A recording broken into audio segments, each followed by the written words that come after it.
बिनविरोध निवडून आलेल्या आहेत 17 जागांसाठीची ही निवडणूक 11 जागांसाठी आता मतमोजणीला सुरुवात झालेली आहे आणि त्याच्यामध्ये नागपूरची पोटनिवडणूक आहे। तर आता ही मतमोजणीला सुरुवात झाली। पुढच्या काही मिनिटांमध्ये आपल्याला निकाल देखील आपल्या समोर येणार आहे। अमरावतीमध्ये आता मतमोजणीला सुरुवात झालेली आहे। भाजपकडनं प्रवीण पोटे आणि वंचितकडनं निलेश विश्वकर्मा आणि काँग्रेसकडनं हर्षजित देशमुख या निवडणुकीच्या रिंगणात आहेत। अधिक माहिती आपण घेऊयात आमचे प्रतिनिधी स्वप्नील उमप यांच्याकडनं। स्वप्नील, अमरावतीमध्ये काँग्रेसच्या उमेदवारांना मध्येच माघार घेतल्यामुळे इथे देखील तेवढाच मोठा ट्विस्ट निर्माण झालेला होता, काय चित्र असेल? नक्कीच निखिला मॅडम, आपण जर पाहिलं तर विदर्भातला अत्यंत महत्त्वाचा विधान परिषद निवडणुकीचा अमरावती हा मतदारसंघ आहे आणि या मतदारसंघात जर आपण पाहिलं तर भाजपकडनं तिसऱ्यांदा प्रवीण पोटे हे निवडणुकीच्या रिंगणात आहेत। काँग्रेसकडनं हर्षजित देशमुख आणि वंचित बहुजन आघाडीकडनं निलेश विश्वकर्मा या निवडणुकीमध्ये आहेत। 3 उमेदवार जरी निवडणुकीमध्ये असले तरी ही निवडणूक ही लढत एकतर्फी असल्याचं बोलल्या जात आहे। कारण आपण ज्या पद्धतीनं पाहतो की निवडणुकीमध्ये नामांकन अर्ज दाखल केल्यानंतर काँग्रेसचे उमेदवार हर्षजित देशमुख जे आहे ते निवडणुकीच्या संपूर्ण या प्रचारापासून लांब होते।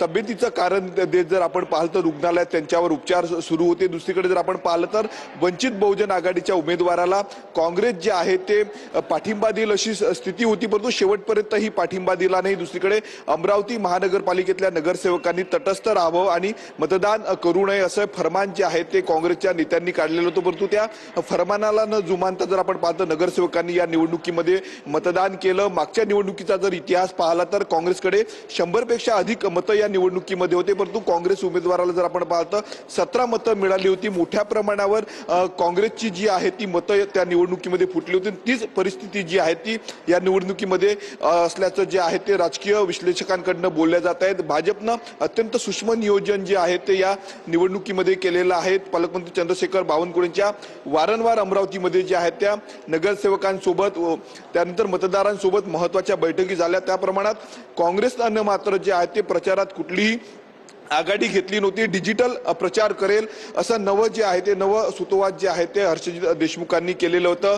काँग्रेसमधली अंतर्गत गटबाजी जी आहे ती भाजपच्या पथ्यावर पडणार असल्याचं संपूर्ण या निवडणुकीमध्ये सांगितलं जात आहे। दुसरीकडे जर आपण पाहिलं तर मतमोजणीला अमरावतीमध्ये जी आहे ती सुरुवात झालेली आहे।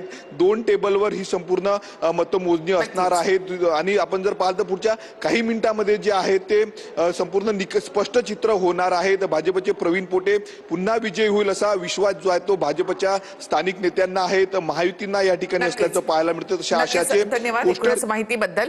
तर नाशिकमध्ये आपण